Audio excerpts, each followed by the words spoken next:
When you hear Thomas whistle, turn the page.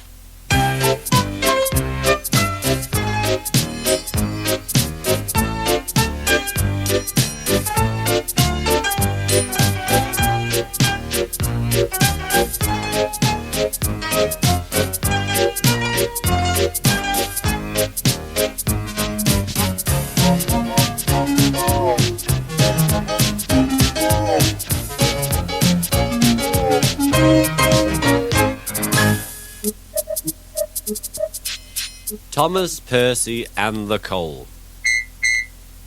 It was a beautiful morning on the island of Sodor. Thomas the Tank Engine's blue paint sparkled in the sunshine as he puffed happily along the branch line with his coaches, Annie and Clarabel. Thomas made good time and soon arrived at the station where Toby and Percy were waiting at the platform. He was feeling very pleased with himself. "Hello, Thomas," whistled Percy. "You look splendid." "Yes, indeed," boasted Thomas. "Blue is the only proper colour for an engine." "Oh, I don't know. I like my brown paint," said Toby. "I've always been green. I wouldn't want to be any other colour either," added Percy. "Well, anyway," huffed Thomas, "blue is the only colour for a really useful engine. Everyone knows that." Percy said no more. He just grinned at Toby. They knew only too well that sometimes Thomas could be a little too cheeky for his own good. Later, Thomas was resting in a siding when Percy arrived in the yard. Percy pulled his trucks to a large hopper to load them with coal. Thomas was still being cheeky. "Careful, Percy," he warned. "Watch out with those silly trucks." Go on," muttered the trucks as Percy pulled each one under the hopper. "And by the way," Thomas went on, "those buffers don't look very safe to me." But he got no further. With a tremendous bump, the last truck passed the hopper much too fast. The coal poured down all over Thomas. "Help, I'm choking!" cried Thomas. "Get me out!" Percy was worried, but he couldn't help laughing. Thomas's smart blue paint was covered in coal dust from smoke box to bunker. "Ha ha!" chuckled Percy. "You don't look really useful now, Thomas. You look really disgraceful."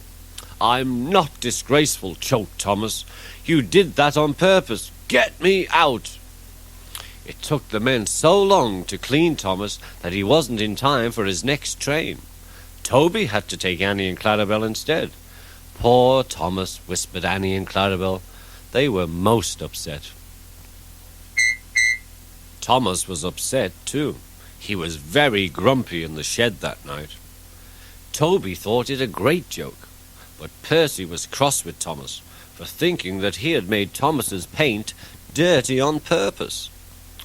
Fancy a really useful blue engine, like Thomas, becoming a disgrace to the Fat Controller's Railway, said Percy. "I wouldn't have missed all that fun for anything," he chuckled. Thomas was at the platform the next day when Percy brought his trucks in from the junction. The trucks were heavy. "I feel so tired," Percy puffed as he pulled into the station. "Have a drink," said his driver, "then you'll feel better."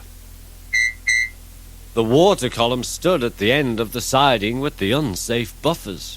The props underneath the buffers were old and needed mending. Percy moved forward and found that he couldn't stop. The buffers didn't stop him either. "Woo!"